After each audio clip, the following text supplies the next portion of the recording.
I spoke with your 6th grade reading teacher, and she wanted me to stop by and talk to you guys about maybe trying to find a book that might interest you. So all of these books that I brought today, they're all about kids who are about your age, about 12 years old. The first book that I brought was Dead End in Norvelt by Jack Gantos. And the main character in the book is named Jack. Several of Jack Gantos' books do have the same character name as what his real name is. In this book, Jack is 11 years old, and it's during the summer, and he's getting ready to turn 12 years old. So in the summer, he goes outside and he grabs a rifle of his dad's and he shoots it off in the air. And what he does is really irritates his mom, and his mom is going to ground him for a couple of days.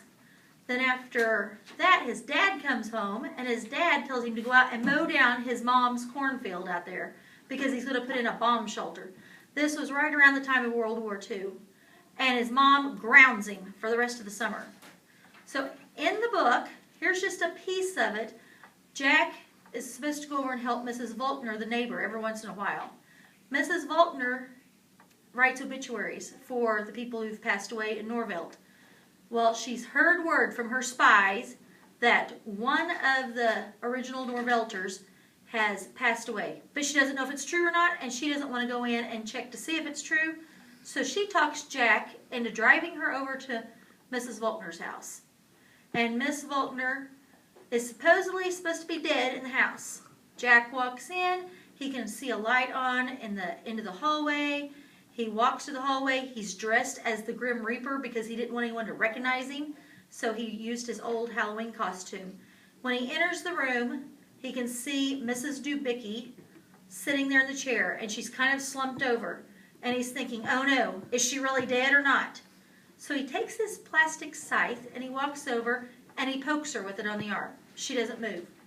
He's like, Mrs. Dubicki, if you're really alive, please open your eyes. She doesn't open her eyes. So he reaches out and pinches her old, what he thinks is dead skin, and Mrs. Dubicki's eyes fly open. It freaks Jack out and he takes off running to the car. This is just within the first part of the chapter. So this is Dead End in Norvelt by Jack Gantos. The second book that I chose for you is called Bud and Me. Bud and Me is a biography, and it's written by Alta Abernathy, who is actually Temple Abernathy's wife. It's about two boys in Oklahoma. One is age 5, the other is age 9, and they talk his dad into letting them ride their horses from Guthrie, Oklahoma to Santa Fe, New Mexico. And this is taking place in the early 1900s. One of the events that takes place at the beginning of the story is whenever Temp and his brother Bud ask their dad if they can go ride their horse to New Mexico. He lets them go. On their way there, then they spend the night out in the open, and they can hear these wolves howling. And Temp wakes up to Bud shooting off the shotgun. And he's like, what? What's going on? He's like, do you not see there are 30 lobos out there by the fire? Go get some wood. And Temp's thinking, go get the wood? I don't want to go out there and get wood. I don't even have a gun with me. So he goes and gets the wood. 5 years old, going out to fetch the wood with 30 coyotes out there howling around with him. So this book tells about a 4-year time period of the boys. They travel to Guthrie, or from Guthrie to Santa Fe, New Mexico and back. Then they talk their dad into letting them ride their horses from Oklahoma to New York. Then they ride their horses from New York all the way out to the West Coast. It's an adventure that starts out with the little boy 5, his brother is 9. Whenever they stop telling about the adventures, the youngest one is now 9, the oldest one is 13. It's just remarkable at what these two boys can do at such a young age. So this is Bud and Me by Alta Abernathy, and it's a biography. The last book I have for you, and some of you may have read this book or know someone who's read the book.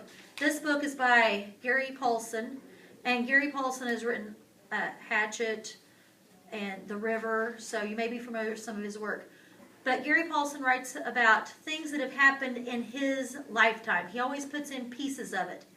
This book is called Harris and Me, and it's about a boy who is 12 years old, and he goes to live with his 9-year-old cousin and his family. He's not familiar with the family or anything. They're distant relatives.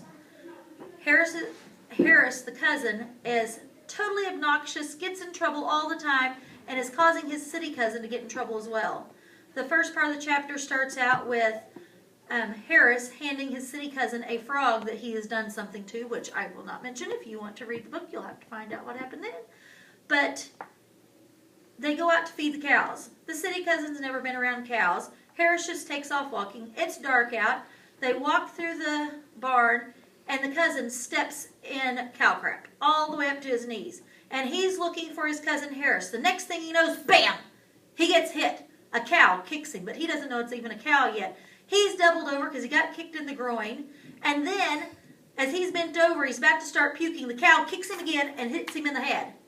He's bent over, puking, crying, and all of a sudden the lights just go out. This is just part of the adventure. They act like they're Tarzan. They get on their bicycles and put a washing machine motor on there. So if you're into some adventure, this is the book for you, but it does have some bad language in it. And Harris's sister Glennis is always smacking him upside the head every time he says some type of bad language. So if you think you might be interested in Harris and Me by Gary Paulson, Bud and Me by Alta Abernathy, or Dead End in Norvelt by Jack Guntos, just come and see me because these might be one of the books for you.